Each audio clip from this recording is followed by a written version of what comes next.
What up, y'all? It's Mr. Downtown Melo. You're listening to the Entertainment Report on iHeartRadio, live from Dubai for Thursday, December 19th, 2019, delivering some major stories and trends going on in the world of entertainment and beyond. You can follow the show on Facebook, Twitter, or Instagram, facebook.com/The Entertainment Report with Melo, that's RAYMELO, on Twitter at The Enter Report, or on Instagram at The Entertainment Report. You can listen to the show anytime you want on iHeartRadio. Just go to iHeart.com or your iHeart phone app, search for The Entertainment Report, and it'll take you to the page. Tom Cruise shows viewers how real jets were used in the filming of Top Gun Maverick in a brand new behind-the-scenes featurette. The clip released on Wednesday features the actor and his co-stars, which includes Miles Teller experiencing what it's like to be inside a fighter jet with help from highly trained pilots. Each jet is outfitted with multiple cameras in the cockpit in order to capture how the G-forces are affecting the actors. Cruise says, "You just can't create this kind of experience unless you shoot it live." Director Joseph Kosinski and producer Jerry Bruckheimer also make appearances to discuss the film and the filmmaking process. Bruckheimer says this is a competition film about family, friendship, and sacrifice. It's a love letter to aviation. We're going to show you what it's really like to be a Top Gun pilot. Top Gun Maverick is a sequel to 1986 Top Gun and is set to arrive in theaters on June 26th. Jennifer Connelly, John Hamm, Ed Harris, and Val Kilmer reprising his role as Iceman also star in the movie. The sequel follows Cruise once again as a U.S. Navy pilot Maverick who is training a new group of Top Gun graduates for a specialized mission. The Academy of Motion Pictures Arts and Science have announced that 344 movies have been deemed worthy of consideration for the 2019 Academy Awards, or Oscars. The Academy said in a press release to be eligible for the 92nd Academy Awards consideration, feature films must open in a commercial motion picture theater in Los Angeles County by December 31st and begin a minimum run of 7 consecutive days. Under Academy rules, the feature-length motion picture must have a running time of more than 40 minutes and must have been exhibited theatrically on a 35mm or 70mm film or in a qualifying digital format. Nominations are scheduled to be announced on January 13th, and winners will be revealed on February 9th at a gala in Hollywood. No host for the ABC broadcast has been announced yet. Emily Blunt is back in a new brief teaser for A Quiet Place Part 2 that was released on Wednesday alongside a new poster. The short clip comes with an announcement that a full trailer for the sequel will be released on New Year's Day. Blunt is featured once again as Evelyn Abbott as she silently guides her children Regan, played by Magnificent Simmons, and Marcus, played by Noah Jupe, through a woodland area. The poster features the family walking into a deserted town holding baskets, a rifle, and Evelyn's newborn baby. John Krasinski, Blunt's husband, who also starred in the first film, is returning to write and direct the sequel. A Quiet Place Part 2 is set to arrive in theaters on March 20th. The first film was released in 2018 and followed a family in a post-apocalyptic world surviving in silence from monsters that have super-sensitive hearing. True TV's Impractical Jokers are heading to the big screen in the first trailer for the comedy show's upcoming movie. James Murray, Brian Q. Quinn, Joe Gatto, and Sue Vulcano are featured in the clip meeting Paul Abdul, who invites the 4 friends to a party she's throwing in Miami.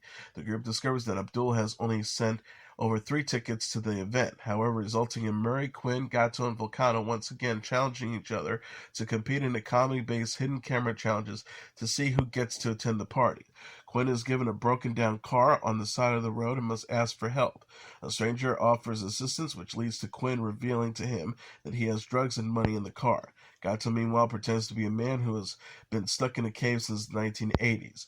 Impractical Jokers, the movie, is set to arrive in theaters on February 21st.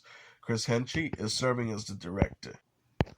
Netflix is giving a glimpse of its new film, To All the Boys, P.S. I Still Love You. The streaming service released the first trailer Thursday for To All the Boys I Loved Before sequel, featuring Lana Condor as high school student Lara Jean Covey. The preview shows Lara Jean, played by Covey, and Peter Kavinsky, played by Noah Centineo, continue their romance following the events of the first movie. The couple lights lanterns together, visits a carnival, and practice to never break each other's hearts. The trailer ends with Lara Jean reunite with John Ambrose McLaren, played by Jordan Fisher, an old crush, hinting at a love triangle to come. Netflix has previously teased a love triangle in the first look photos showing Lara Jean with both Peter and John. To All the Boys I've Loved Before is based on the Jenny Han novel of the same name and premiered on Netflix in 2018. To All the Boys, P.S. I Still Love You adapts Han's book, P.S. I Still Love You. To All the Boys, P.S. I Still Love You is directed by Michael Figamanara and co-stars Janelle Parrish, Anna Cathcart, and Ross Butler. The movie debuts February 12th. Real Housewives of New Jersey star Joe Giudice and Teresa Giudice are calling quits from their marriage. TMZ reported Tuesday that Joe and Teresa, both 47, have separated after 20 years of marriage. News of the split comes amid Joe's ongoing deportation case. Joe returned to his native Italy in October to await a final decision in his case after spending months in the ICE custody. Joe and Teresa decided to split after Teresa's visit to Italy in November. E-News confirmed Joe and Teresa's separation. The source says Teresa and Joe's marriage is completely over. Teresa's in no rush to file for divorce, but their relationship is done. Teresa is reportedly focused on her and Joe's 4 daughters, Gia 18, Gabriella 15, Meliana 14, and Adriana 10.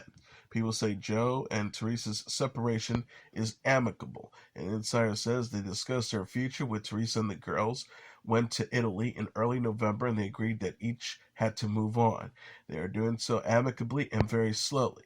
Source also added they have been very friendly with one another and are very supportive to each other's happiness.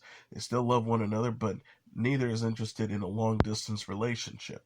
Teresa had voiced her love for Joe on Good Morning America in November. She said, "There's always going to be a place in my heart for Joe. I'm always going to love him no matter what." Joe and Teresa married in October 1999. The pair both served prison sentences after pleading guilty to fraud in 2014. Filming began this week on Netflix's 6-part supernatural thriller Equinox. Set in Denmark, the adaptation of the podcast Equinox 1985 will star Danica Kurek and Viola Marston as the main characters Astrid at different ages. The cast also includes Lars Bergman, Han Hedlund, Carolyn Ham, Fanny Linder Bordenau, Ask Emil Morsberg Trusen, and Andre Willem.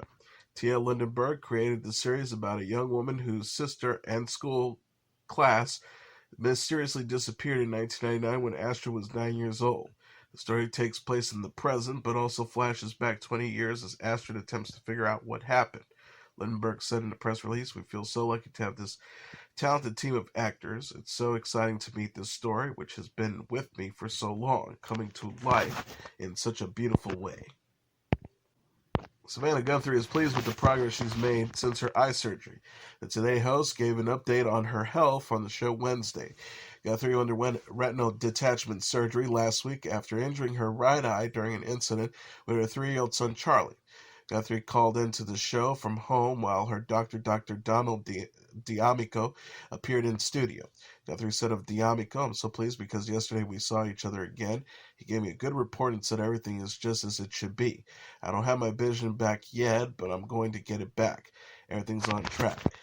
Guthrie tore a retina in November after her son threw a toy train in her right eye. Guthrie says she's been binging Netflix, getting messages, and organizing at home as she recovers from surgery. She says, "I'm so grateful because it's all going to turn out okay." D'Amico said Guthrie's retinal tear was at the side of her retina versus the center. He says the prospects for her central vision to return is very good. Guthrie said she expects to return to today after the holidays. She said, "I was kind of wishing I could come at the end of this week, but the truth is I still can't see out of that right eye. It also looks a little weird. When the surgery was first done, I looked like I'd gotten punched in the face. It was very swollen. Now it looks pretty normal, but I can't see." Guthrie said last week that things are looking up in the wake of her surgery. In addition to Charlie, Guthrie has a 5-year-old daughter, Val, with her husband, Michael Feldman. Entertainer Wayne Brady, dressed as Fox, was crowned the Season 2 winner of the competition series The Masked Singer on Wednesday.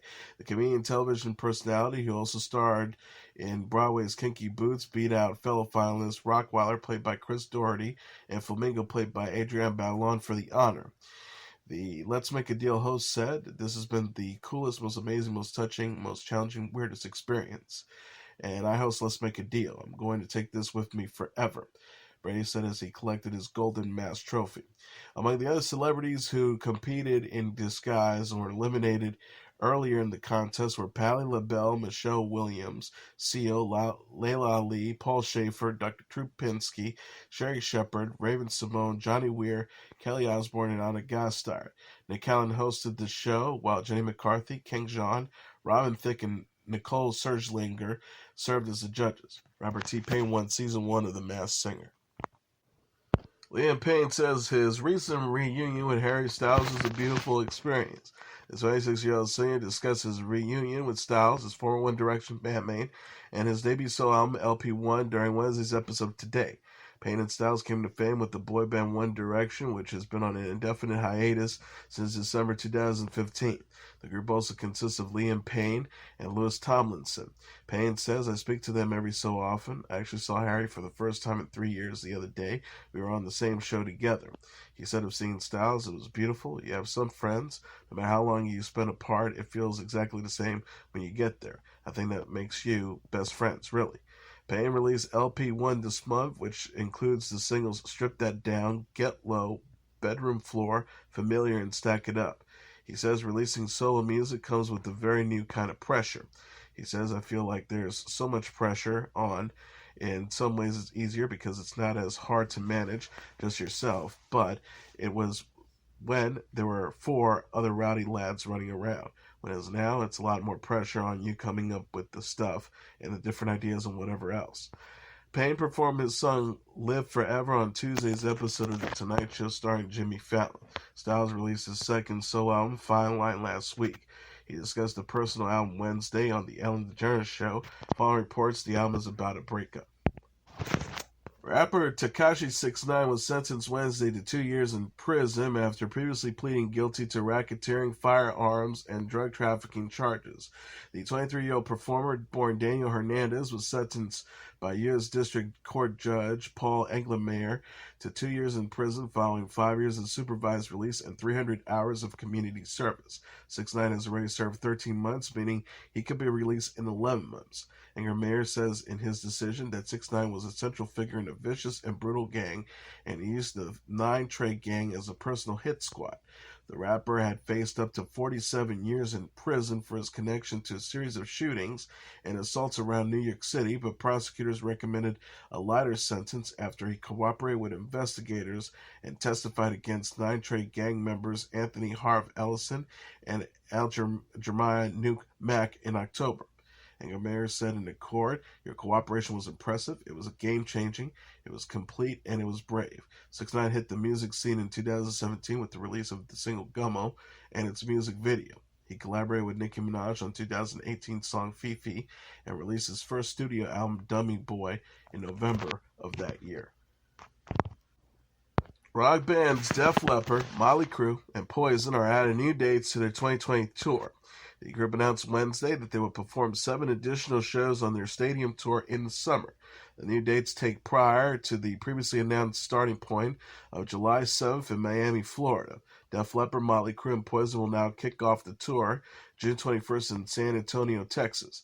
Def Leppard tweeted, "Just say you need it, and if you need it, say yeah." 7 new dates just added to the stadium tour. Pre-sales start January 6. Motley Crue confirmed the news in a post on its own account.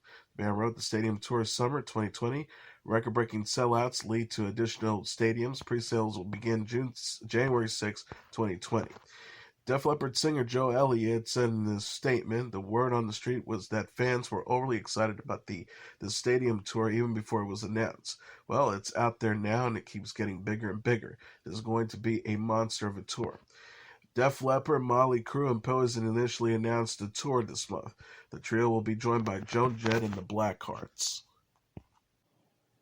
Sean Diddy Combs has been named the 2020 Salute to Industry Icon honoree by the Recording Academy. The Rap Mobile will be honored with the Industry Icons Award at the Pre-Grammy Gala on January 25th, the night before the 62nd Annual Grammy Awards. Combs, a 3-time Grammy winner and head of Bad Boy Records, will be honored by Clive Davis. The 50-year-old, who started as an intern at Uptown Records, is credited with helping to foster the careers of Mariah Carey, Method Man, Boyz II Men, Lil' Kim, and more, and helped launch late rap icon the Notorious B.I.G. Combs has also enjoyed a successful solo career and started the digital cable network Revolt. President and CEO of the Recording Academy, Deborah Duggan, said in a statement, "For nearly 3 decades, Diddy has fused his boundless creativity and sharp entrepreneurial spirit to create timeless art and built brands and institutions that have shifted our global music culture. By bringing the music and lifestyle of the East Coast hip-hop to the masses, he was an early reminder of music's unifying ability to flip our perceptions and broaden our connections to all corners of the world." Combs joins previous honorees such as Davis, Jay-Z, Herb Alpert, and Jerry Moss, Clarence Avant, Irvin Isoff, Martin Bandier, Richard Branson, Armin Artigan, David Geffen, Berry Gordy, Lucian Grain, Deborah L. Lee, Doug Morris, Mo Osteen, and Antonio Ellery. Selena Gomez says Taylor Swift had an emotional reaction to her new music. Gomez recalled in an interview with Kiss FM UK how she played her songs Lose You to Love Me and Look at Her Now for Swift, her close friend and fellow singer. Gomez has said Swift and the singer's mom, Andrea Swift, started crying after seeing her music videos for the new songs. Gomez says, "I'll never forget when I did play the video for Lose You to Love Me and Look at Her Now at her house with her parents, and it was one of the coolest experiences because I've been friends with her for over a decade and love her family as well." She added, "I was like, do you just want to maybe see the video?" She was like, "Amazing, it was, of course." It was so hysterical. She started turning every single light off in the room. I was like, this is not that intense, Taylor. Gomez explained how Swift and her family have supported her through the ups and downs of her life, which included a highly publicized split from singer Justin Bieber and health issues. Gomez says she played it, and her mom just started crying, just tears and tears. All of a sudden, it stopped. It wasn't just about how great the song was, which is a lot coming from her. It was just that they had been on that journey with me intimately. She added, "They were crying because of how proud they were for me stepping into a whole new era of my life, and it's not involving the horrible things, the abuse, the emotional chaos. It felt like I had a huge sigh of relief." Gomez released Lose You to Love Me and Look at Her Now in October. The song appeared on her forthcoming third studio album, Rare, scheduled for release on January 10th. Gomez also reflected on her new music during an interview on Air with Ryan Seacrest in October. She said she will always be honest in her songs and was somewhat shocked by people's response to her vulnerability. And here are the top 10 songs in the Billboard Hot 100 singles charts for the week of December 21st. Number 10, Burl Ives with A Holly Jolly Christmas. Number 9, Tones and I with Dance Monkey. Number 8, Juice WRLD with Lucid Dreams. Number 7, Maroon 5 with Memories. Number 6, Arizona Zervas with Roxanne. Number 5, Lizzo with Good as Hell. Number 4, Lewis Capaldi with Someone You Love. Number 3, Brenda Lee, Rock Around the Christmas Tree. Number 2, Post Malone with Circles. And the number 1 song on the Billboard Hot 100 single charts for the week of December 21st, Mariah Carey with All I Want for Christmas Is You. And that is your entertainment report for Thursday, December 19th, 2019. I'm your host, Mr. Downtown Ring Melo. I'll be back tomorrow to deliver some major stories and trends going on in the world of entertainment and beyond. You can follow the show on Facebook, Twitter, or Instagram. Facebook.com/The Entertainment Report with Ray Melo. That's RAYMELO. On Twitter at The Enter Report, or on Instagram at The Entertainment Report. You can listen to this episode or any previous episodes of The Entertainment Report anytime you want on iHeartRadio. Just go to iHeart.com or your iHeart phone app, search for The Entertainment Report, and it'll take you to the page. Good night, and God bless you all.